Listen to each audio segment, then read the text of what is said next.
Namaskar and welcome to this edition of Market Mantra, the program in which we give you a complete update on the economic, business and stock market news of the day. Well, I am Lalema Aneja Dang and with me is my co-anchor in Hindi, Sonu Sood. धन्यवाद लालिमा। नमस्कार श्रोताओं, market मंत्र में आपका स्वागत है, जहां हम आर्थिक, व्यापारिक और शेयर बाजार के ताज़ा समाचार आप तक लाएंगे और उन पर चर्चा भी करेंगे। चर्चा के लिए स्टूडियो में आमंत्रित है आर्थिक विशेषज्ञ उदयन रे। उदयन नमस्कार, मार्केट मंत्र में आपका स्वागत है। धन्यवाद सोनू। और अब शुरुआत में हेडलाइंस के साथ है लालिमा अनेजा डांग। Thank you, Sonu. Yes, the headlines first, friends. Stock investors globally show caution ahead of US Federal Reserve's policy decision scheduled tomorrow. Domestic stocks remain closed on account of Ganesh Chaturdashi. And global crude oil prices rise for a fourth consecutive session. Brent climbs above $95 per barrel level. कल US federal reserve के नीतिगत फैसले से पहले वैश्विक share बाजारों में सतर्कता। घरेलू शेयर बाजार आज गणेश चतुर्दशी के उपलक्ष्य में बंद रहे और वैश्विक कच्चे तेल की कीमतें लगातार चौथे सत्र बढ़ीं। ब्रेंट कच्चे तेल का मूल्य $95 प्रति बैरल के स्तर से ऊपर पहुंचा।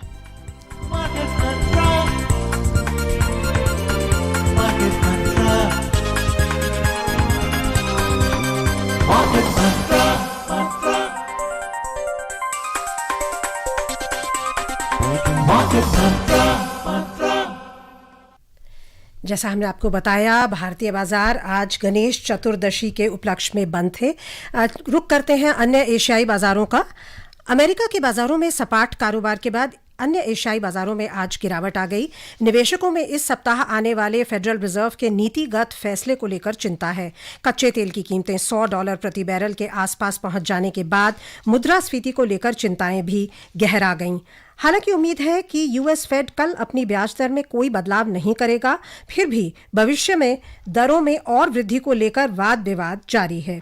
कुछ नीतिविद मुद्रास्फीति पर काबू पाने के लिए ब्याज दरों में और वृद्धि का समर्थन कर रहे हैं, जिससे निवेशक चिंतित हैं।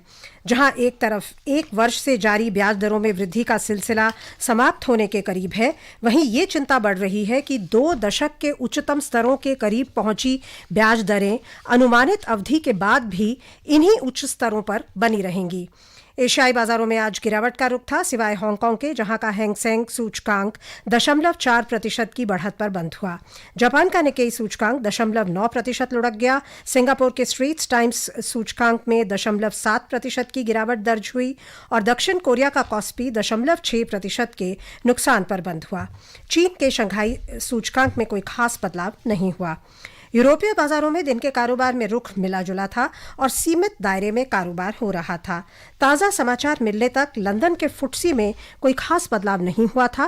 फ्रांस के कैक में 0.1% की वृद्धि थी और जर्मनी के डैक्स में 0.2% की बढ़त थी। उदयन, अगर हम ये जो एक मुद्दा है, कल यूएस फेड का जो फैसला आना है उसको लेकर जो चिंताएं हैं, जहां जिसके चलते हमने सतर्क कारोबार देखा है आज अन्य एशियाई बाजारों में, क्या लगता है आपको? अभी जो स्थिति है, बहुत कहें कि अनसर्टन रिपोर्ट्स आती हैं, क्या स्थिति है अभी इकोनॉमिक सिचुएशन की वेस्ट में, अमेरिका में रादर, क्योंकि वहीं से फैसला आने वाला है कल, और क्या लगता है आपको ब्याज दरों को लेकर किस तरह की कमेंट्री आएगी, किस तरह का फैसला आएगा? देखिए, वो तो आने के बाद ही पता चलेगा, पर इस हफ्ते और भी सेंट्रल बैंक्स हैं, उनकी भी जो हैं नीतियां निकलेंगी। तो ये सेंट्रल बैंक का हफ्ता है, मतलब कल से शुरू हो रहा है। और जैसे कि आपने सही फरमाया कि वो US federal reserve naturally lead करता है, वो जो भी वो लोग निर्णय लेते हैं तो विश्व के बाज़ारों में, विश्व की अर्थव्यवस्था पे असर पड़ता है। अब वैसे तो कायदे से होल्ड, मतलब आपके जो ब्याज दर हैं उसमें वृद्धि के चांसेस कम थियोरेटिकली होने चाहिए, पर एक चीज़ जो हम देख रहे हैं वो ये है कि कच्चे तेल के दाम बढ़ रहे हैं।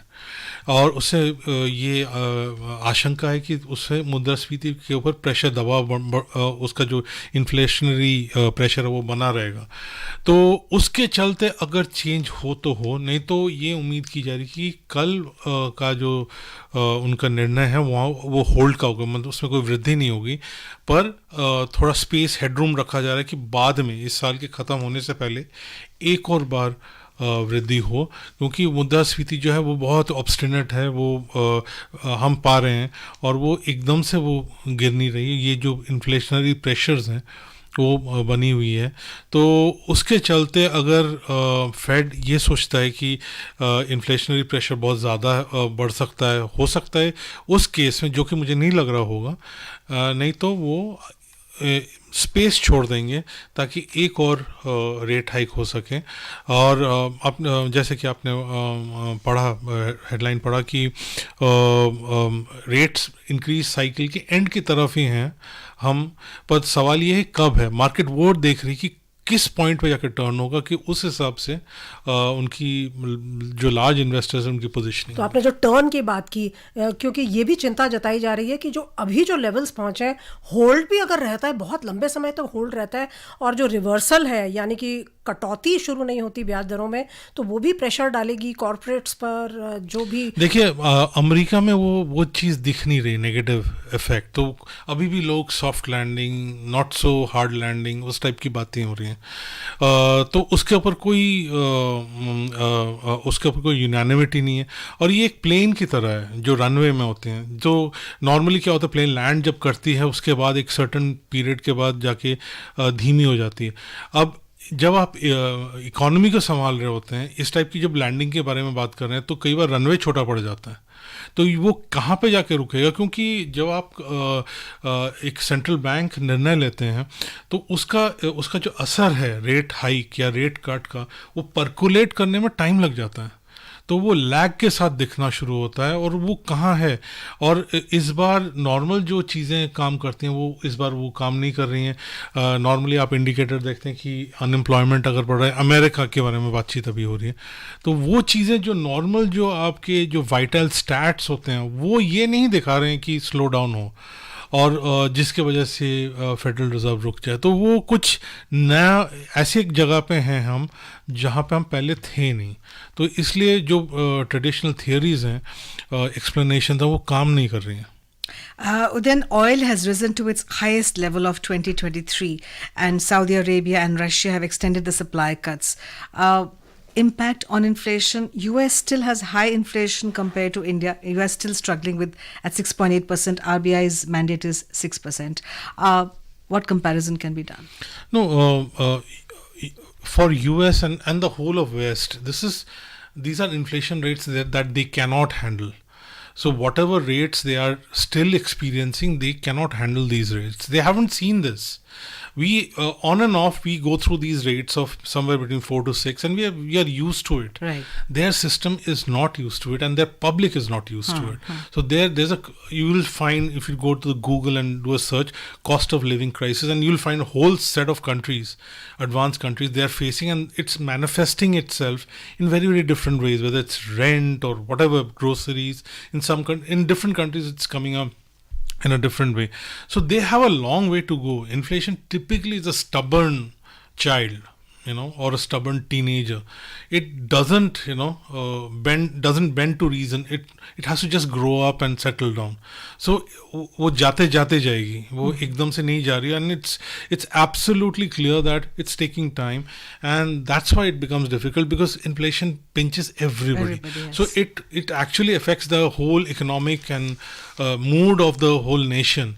So therefore, in our country, if you do a survey of the outlook and optimism, etc., it won't be the same. It will not have the same dimness as some of the countries in the in the West. So I definitely suspect. जैसे आप कह रहे हैं कि भारत की जो position है वो मच बेटर है, इनफैक्ट इवन आईएमएफ ने एक्नॉलेज किया है, वर्ल्ड बैंक ने एक्नॉलेज किया है, हमारे जो जीडीपी ग्रोथ के फिगर्स हैं, जो भी मैक्रो इकोनॉमिक फिगर्स आ रहे हैं, चाहे वो टैक्स कलेक्शंस हों, जीएसटी कलेक्शंस हों, आई मीन सब कुछ ही एक कहें कि पॉजिटिव इंडिकेशन दे रहा है। लेकिन अगर विश्व में जैसा आप कह रहे हैं कि इस तरह की सिचुएशन होती है कि परसिस्टेंट इन्फ्लेशन, यूरोप में भी हम वही चीज़ देख रहे हैं, तो उसका हमारे क्या एक्सपोर्ट्स पर किस तरह का असर पड़ेगा, हमारे इंटरनेशनल ट्रेड पर, भारत पर क्या इम्पैक्ट पड़ेगा, या हम इंसुलेटेड हैं? नहीं, बिल्कुल इंसुलेटेड नहीं है। हमें देखिए, हमारा अभी भी कंट्रीब्यूशन टू वर्ल्ड ट्रेड उतना नहीं है। फॉर इंस्टेंस चाइना का जितना है उतना उसके आसपास भी नहीं है हम लोग। सो उसके कई बार आप जितने इंटीग्रेटेड होते हैं उसके फ़ायदे होते हैं, कई बार आप इंटीग्रेटेड नहीं होते, उसके बाय डिफ़ॉल्ट आपका इफेक्ट उस हिसाब से नहीं होता।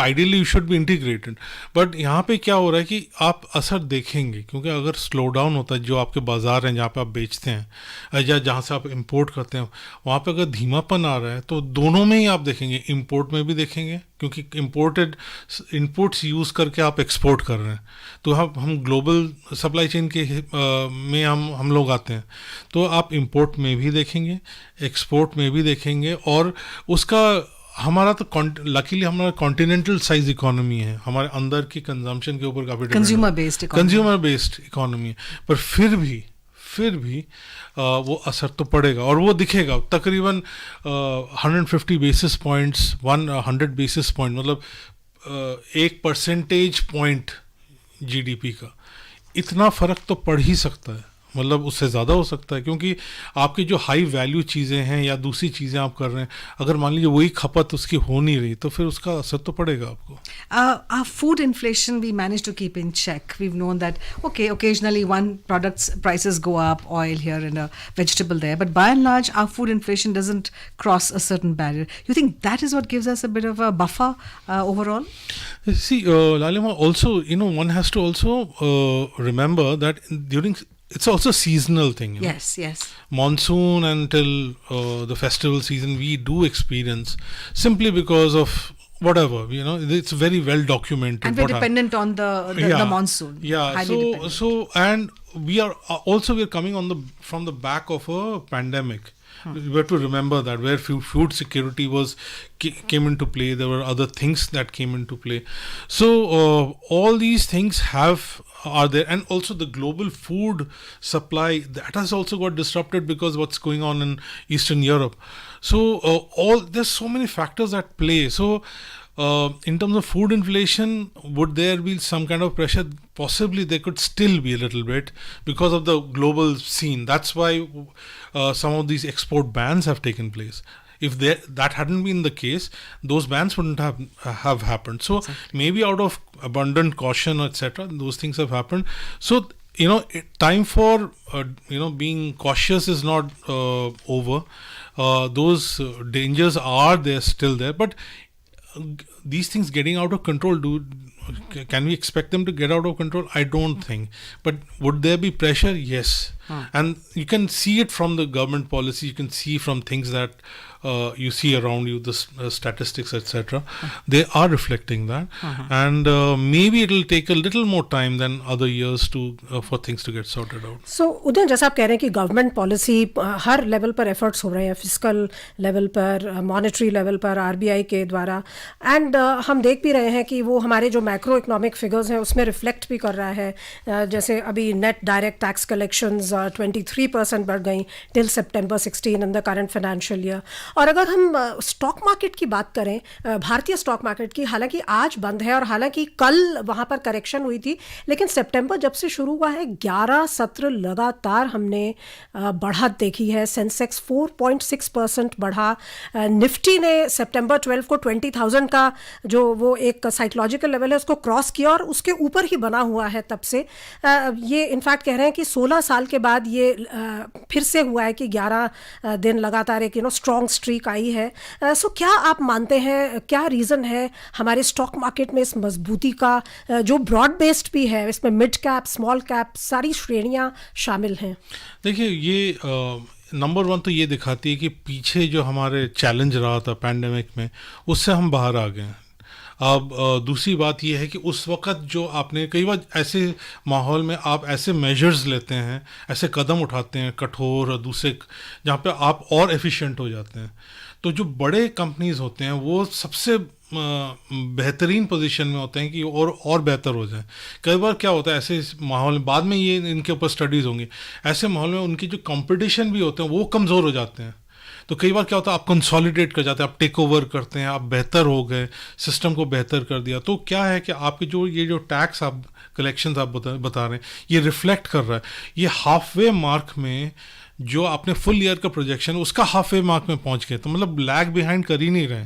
पीछे जब लास्ट जो भी पीरियड था तब ये चिंता हो रही थी कि लैग बिहाइंड कर रहा है, अब तो वो लैग बिहाइंड भी नहीं कर रहा है। इसका मतलब जो आपके जो लिस्टेड कंपनीज हैं वो सब उनका प्रदर्शन, तभी आप अच्छा टैक्स पेमेंट करते हैं जब आप कमा रहे हैं, राइट। सो वो एक रिफ्लेक्ट कर रहा है। एंड ये दोनों में कोरिलेशन हम with some level of confidence हम कह सकते हैं। पर उन क्षेत्रों को क्या होगा, उनके बारे में क्या खबर है जो लिस्टेड कंपनीज नहीं हैं, सवाल वहाँ क्या है। और वो ज़्यादा बड़ा इलाका है इन टर्म्स ऑफ एम्प्लॉयमेंट, जो उद्यमी जो हैं और जो इनफॉर्मल सेक्टर है। तो ये जो स्टॉक मार्केट जो है वो कैप्चर जो है वो एक तबके को करता है, एक part, very important part of the economy. क्योंकि अगर राजस्व नहीं मिलेगा सरकार को तो वो बाकी सारे काम भी नहीं कर सकती, तो ये इम्पॉर्टेंट है।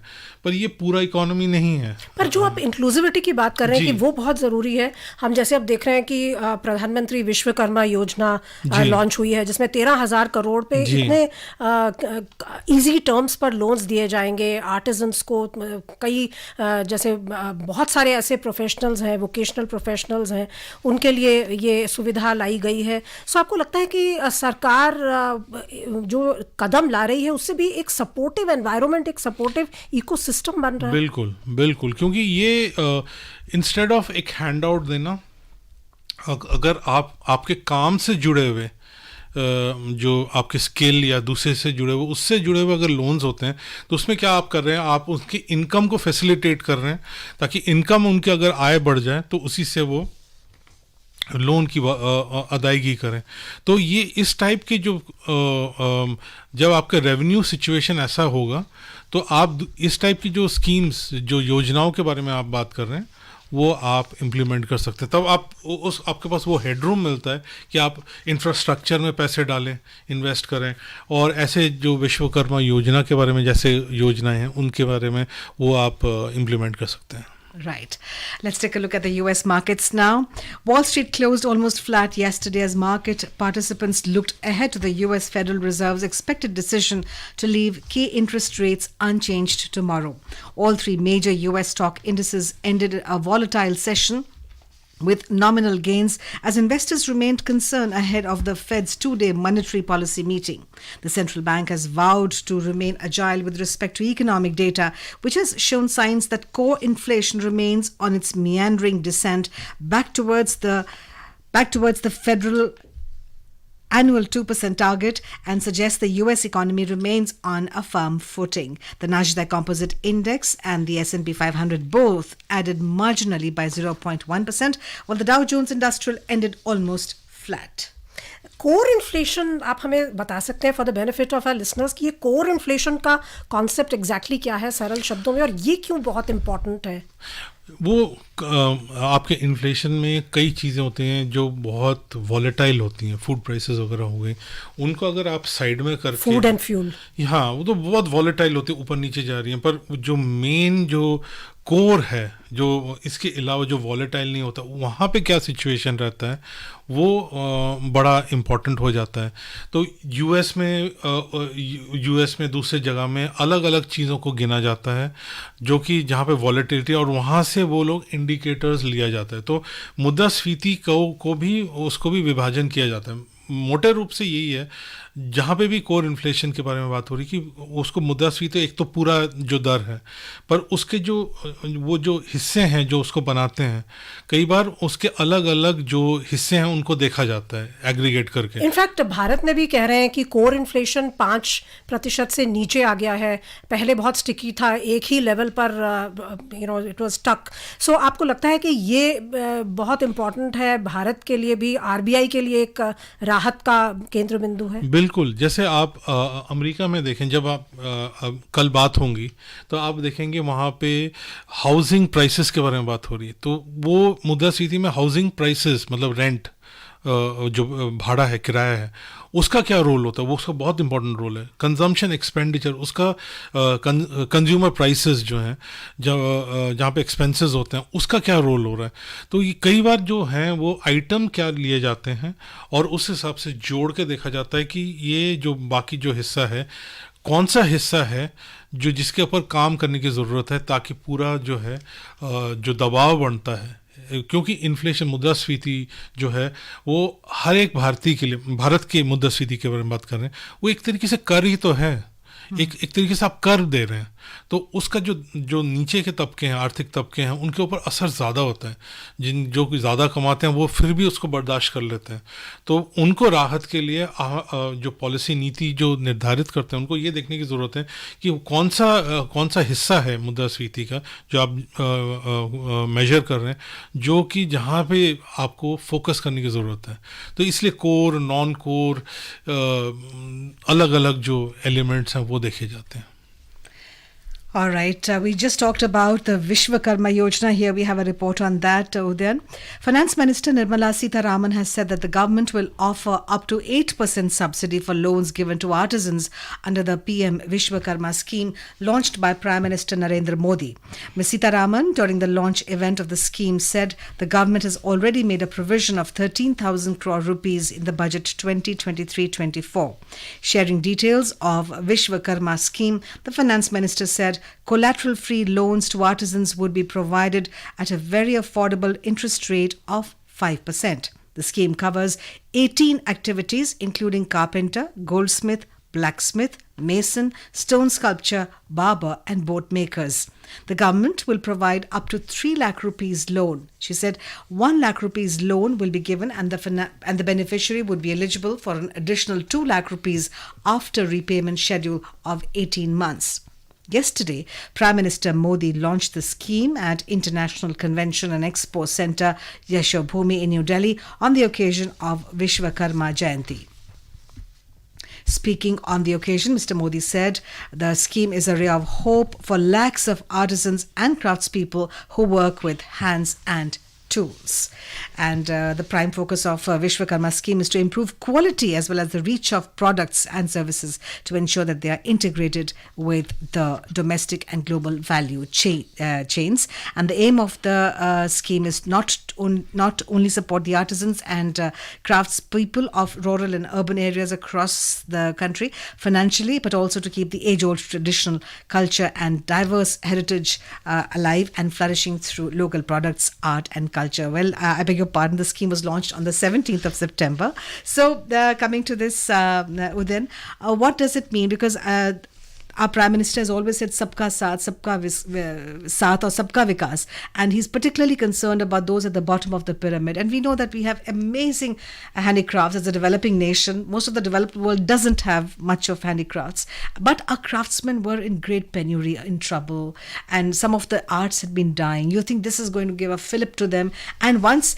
because I think as a part of this scheme, they have to undertake a course, and once that is done, which means upskilling them, upgrading them, and then they are given the loan. So do you think that will help in the export also, apart from our domestic consumption, and of course improve the lifestyle of the artisans? Absolutely. A lot of times what also happens, Lalima, is in any business, what you basically need is cash, cash for the inputs, and you need a little bit of cash to absorb some of the fluctuations that happen.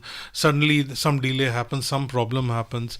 So sometimes it's only a small loan is what an artisan is looking at.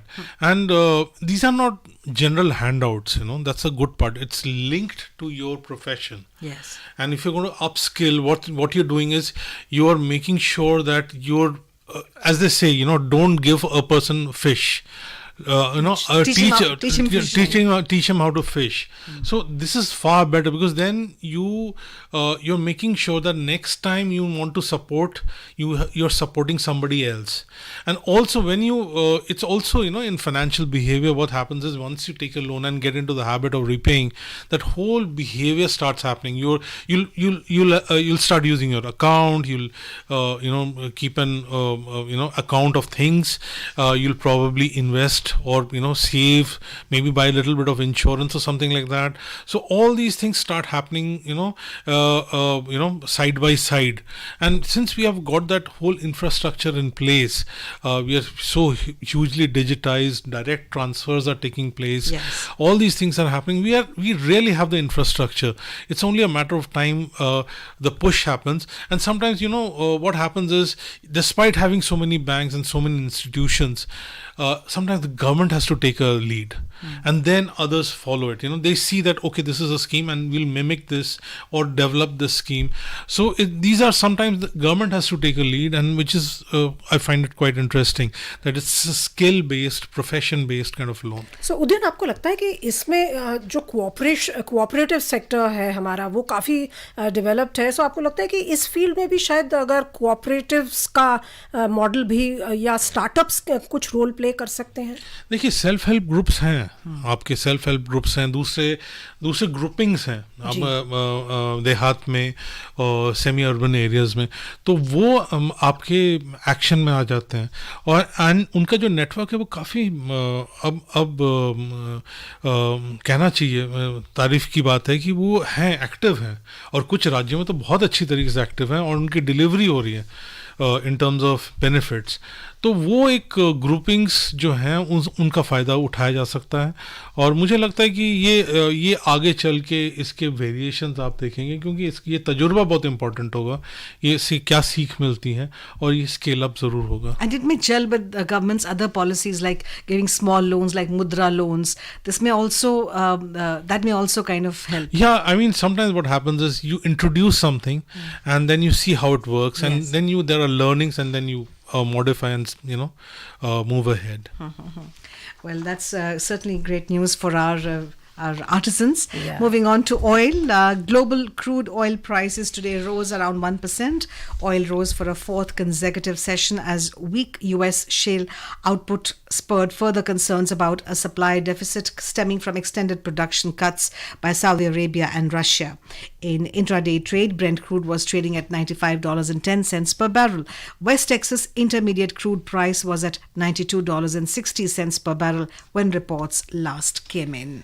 Supply deficit, क्या लगता है आपको, ये situation क्या continue करेगी और क्या prices देख रहे हैं आप आने वाले? देखिए, कुछ लोगों का कहना है कि कुछ देर के लिए ये $100 तक जा सकती है, मतलब इंस्टीट्यूशनल इन्वेस्टर्स वेस्ट में, पर वहाँ पे रहेगी नहीं, वो फिर वापस नीचे की तरफ आएंगी। पर ये जो ये एक बुलिशनेस है, ये सुनो, बाय द वे, ये डिमांड के वजह, डिमांड सप्लाई का उतना रोल नहीं पहले है। डिमांड क्या था? ये यहाँ पे इंस्टीट्यूशनल इन्वेस्टर्स जो कि कमोडिटीज में इन्वेस्ट करते हैं, उनका एक बड़ा रोल रहा है, क्योंकि वो लोग उनको लग रहा था कि डिमांड कम हो जाएगा, तो उनको अब लगता है कि हमने कम इन्वेस्ट किया है। So this is pretty much an investor driven up move. तो वो एट सम पॉइंट जाके वो उसमें एक ठहराव आएगा, एंड ये जो 95 से अगर ऊपर भी जाता है, वो फिक्र करने की बात नहीं, क्योंकि मुझे लगता है कि, और बहुतों को लगता है कि वो वापस इन्हीं लेवल्स पे वापस आएगा। And Saudi Arabia and Russia in total control of the oil market at the moment. Yeah, I mean that supply, cutting supply has been they've been using that as a lever. Hopefully we'll get on to better times. But speculative element बहुत अभी strong है, आप कह रहे हैं? That is the sense I get, and वो because they were under invested, तो वहाँ पे उन्होंने जाके खूब सारा पैसा लगाया, and that has obviously impacted the prices. समय हमें इजाज़त नहीं दे रहा कि हम इस चर्चा को और आगे बढ़ाएं। आप स्टूडियो में आए उदयन, हमें विभिन्न विषयों पर इतनी विस्तृत जानकारी दी, उसके लिए आपका बहुत बहुत धन्यवाद। धन्यवाद। All right, thank you so much. Before we close, friends, here's a reminder of the headlines. Stock investors globally show caution ahead of US Federal Reserve's policy decision scheduled tomorrow. Domestic stocks remain closed on account of Ganesh Chaturdashi, and global crude oil prices rise for a fourth consecutive session. Brent climbs above $95 per barrel level. Well, that's all we have for you in this edition of Market Manta. This is myself, Lalima Aneja Dang, and my co-anchor Sonu Sood bidding adieu. Namaskar.